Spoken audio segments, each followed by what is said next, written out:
Coverage you can count on. KOMU 8 News starts now. 2 people were killed in 2 separate car crashes in the Ozarks in the past 24 hours. The same state troopers investigated both of those deadly crashes. Good evening, everyone. I'm Avery Grosvenor, in for Evie tonight. It's just one example of the traumatic work law enforcement does every day. Marina Silva from our partner station in Springfield has more on the mental health challenges officers face when they answer the call.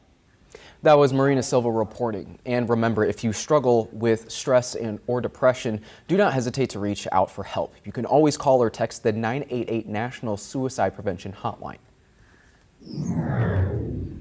We have an update on a crash on I-70 eastbound near the Rocheport Bridge this morning. The 2-vehicle collision involving a tractor trailer caused the right lane to close for roughly 4 hours. And right there on that road, you can see a bunch of flashing lights and cars at a standstill. A pickup truck that had slowed to make a turn. Now, the semi-driver was transported to University Hospital with moderate injuries.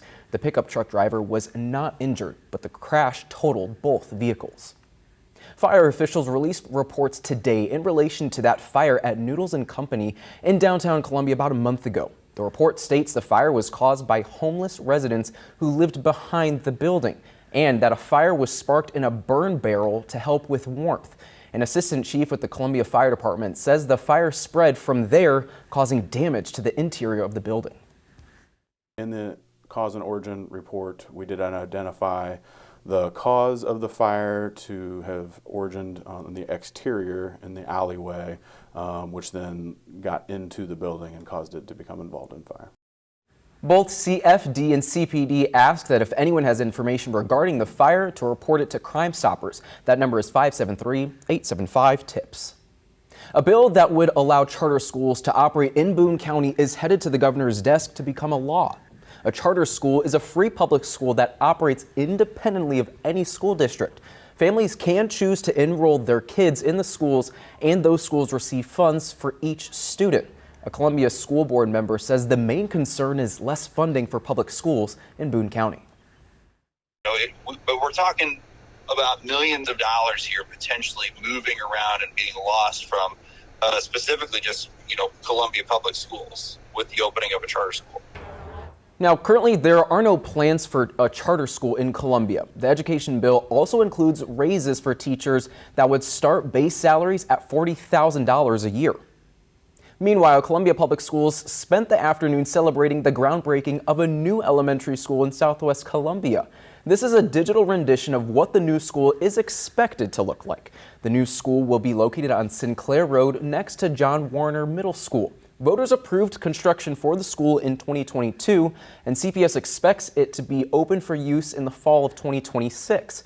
The school will have capacity for 750 students and will include 6 learning pods, a media hub, and innovation labs. The school board president says she has high hopes for the students. I hope they make it their own. That's what makes all of our buildings special, is the kids that come into it and the families that participate in the activities there. That's what makes a school, not instead of just a building. The building has not yet been formally named, and attendance areas for the new school have not been determined either. Emmy. Stay tuned and I'll have that full forecast. Okay, thanks, Emmy. We'll check back in. The jury in former President Donald Trump's hush money trial is set. Outside the courtroom, though, a much more chaotic scene as a man set himself on fire. And a warning, some of the details of this story may be disturbing. New York police say the man walked into a protest area outside of the courthouse. He then threw pamphlets into the air, doused himself in accelerant, and set himself on fire. His actions appear unrelated to proceedings inside the courtroom. Investigators say he appeared to believe in a vast government conspiracy. There was no reason for anybody to already have a fire extinguisher on standby. Nobody knew that this guy was about to light himself on fire. So 2 minutes is a pretty quick response time. Police have identified the man as Maxwell Azzarello. He's from Augustine, Florida. First responders say he is in life-threatening condition and being treated at a nearby hospital. 4 police officers and 1 court officer suffered minor injuries while dealing with the fire. Back inside that courtroom, we now know Trump will testify in his hush money trial. He pleaded not guilty to 34 counts of falsifying business records. It's related to a $130,000 payment made to adult film star Stormy Daniels. The payment came after her allegations that she and Trump had a sexual encounter. The trial is set to start on Monday. Students at several universities across the country held solidarity rallies today in response to the pro-Palestinian protests at Columbia University in New York. The NYPD arrested more than 100 people yesterday on preliminary charges of criminal trespassing. CNN's Jen Sullivan looks at how Columbia students are inspiring other campuses to take action. Pro-Palestinian protests erupting for a third day in a row at Columbia University in New York Friday. Palestine will be free. These demonstrations coming just a day after 108 people were arrested by the NYPD on suspicion of criminal trespass. This is where people are supposed to be able to have a free discussion about what's going on in this world. And we have the president of Columbia, we have the NYPD suppressing our First Amendment rights here. On Wednesday, dozens of pro-Palestinian students and faculty set up multiple tents on this campus lawn, a violation of the university's rules and policies. Columbia's president calling on the NYPD Thursday to clear the encampment and remove the protesters. Students have a right to free speech, but do not have a right to violate university policies and disrupt learning on campus. In response to what happened at Columbia University, several college campuses across the country staged protests in solidarity Friday, including Boston University and Ohio State University. The protests at Columbia began the same day University President Dr. Manoush Shafiq testified in front of a congressional committee investigating Columbia's response to anti-Semitism on campus, something she's been criticized for. In New York, I'm Jen Sullivan reporting. White House officials have been tight-lipped after Israel's limited military strike against Iran yesterday. As we wait for more details about the damage from the strike, the White House says the U.S. is not involved. Iran is now downplaying the strike. Iranian media reports the strike targeted a military base near a nuclear site that officials say was not hit. Iran launched a barrage of drones and missiles toward Israel last weekend. That unprecedented and unsuccessful assault was itself a response to an Israeli attack on Iran's embassy compound in Syria. Officials say the U.S. won't help in any offensive attacks. I'm not going to speak to that, except to say that the United States has not been involved in any offensive operations. We have been very, very clear from here, from the beginning, that we do not want to see this conflict escalate. Iran previously warned any further Israeli action would trigger an immediate counterattack. Meanwhile, world leaders are pressing both sides to step back from the brink of a regional conflict. Hours after the apparent Israeli drone strike in Iran, people took to the streets of Iran's capital. Worshippers in Tehran chanted, quote, "Death to Israel." No Iranian official directly acknowledged the Israeli attack. BBC News reports Iran downplaying the attack on its territory as a sign the region's most dangerous rivalry appears to be over, at least for now. 4 foreign aid bills are one step closer to a vote on the House floor. House Speaker Mike Johnson put the 4 bills up for a rule vote today. The bills provide funding for Ukraine, Israel, and Indo-Pacific security.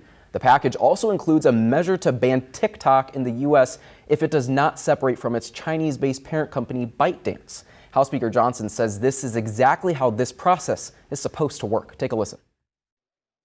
This is the best possible product that we can get under these circumstances to take care of these really important obligations. And so we look forward to the vote tomorrow. We look forward to every member voting their conscience. And the rule vote passed with bipartisan support and sets up a final vote tomorrow. If that vote succeeds, the bills will go to the Senate. But Speaker Johnson could face backlash from right-wing Republicans who opposed the vote in the first place. If the House sends us a supplemental package, the Senate will move expeditiously to send it to the president's desk. President Joe Biden has said if Congress passes the supplemental bill, he will sign it.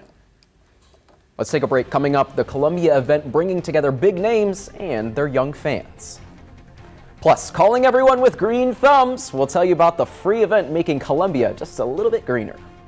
And later this weekend, we do have a little bit of some frost potential, namely for Sunday morning. You're going to want to stick around, and I'll have the details. Welcome back, everybody. Some students in Columbia Public Schools got to listen to one of their favorite authors speak today.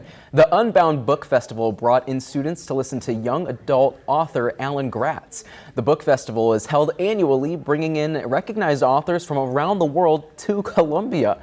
These authors come and speak about their books, works, and personal lives. Columbia Public School Library Media Coordinator says that this event is meaningful to the students and the program. Authors and literacy is really important part of our programming, so it's fun for the students to have this experience.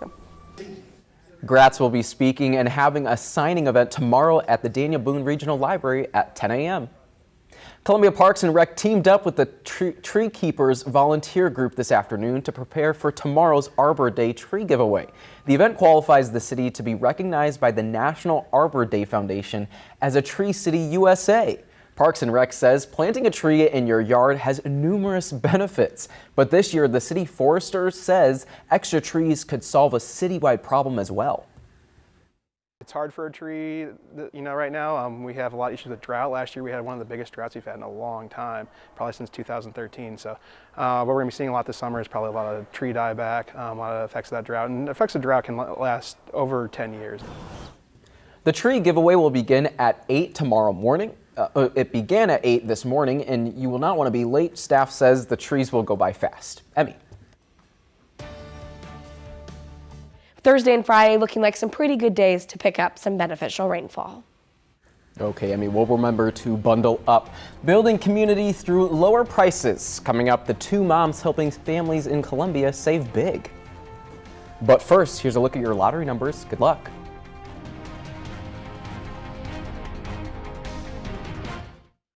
Welcome back, everybody. This weekend, families in Columbia have a chance to shop for their kids at much cheaper prices. The Just Between Friends consignment sale is happening at the Sports Fieldhouse. You can find anything from toys to maternity clothes that parents are selling. Two moms started this event 7 years ago to help Mid-Missouri families who have a hard time affording things for their kids. One of the co-owners says the sale has become a tradition in the community. These people that we see here, every sale, they've become like family. They're our JBF family, and so it's just wonderful to be able to create that community in a way that supports and helps other, local families and help them say yes to the things that they need for their kids. The sale is open 8 a.m. to 8 p.m. tomorrow and Sunday. You can get tickets online or at the venue. Taylor Swift's new album isn't the only thing flying off the shelves. A Kansas City area hat manufacturing facility is also struggling to keep up with demand. Orders have been pouring in for the hat she wore at the Coachella Music Festival last weekend. It advertises her boyfriend Travis Kelce's The New Heights podcast. Sandlot Goods in Leawood makes the hats just a few miles from Arrowhead Stadium. Tell you the transfer portal does not take early weekends. Mizzou basketball news is coming up next. Welcome back. Here's one more look at your forecast for the next few days ahead. For tomorrow, looking a little cooler. You'll definitely want a jacket for your Saturday for pretty much the entire day. We'll start out in the low 40s and then only make it to almost that 60-degree mark. Ben, you're definitely going to want the jacket this weekend for the MU-LSU baseball game. And we'll see you out there at Taylor Stadium. Thanks for joining us. We'll see you back here tomorrow.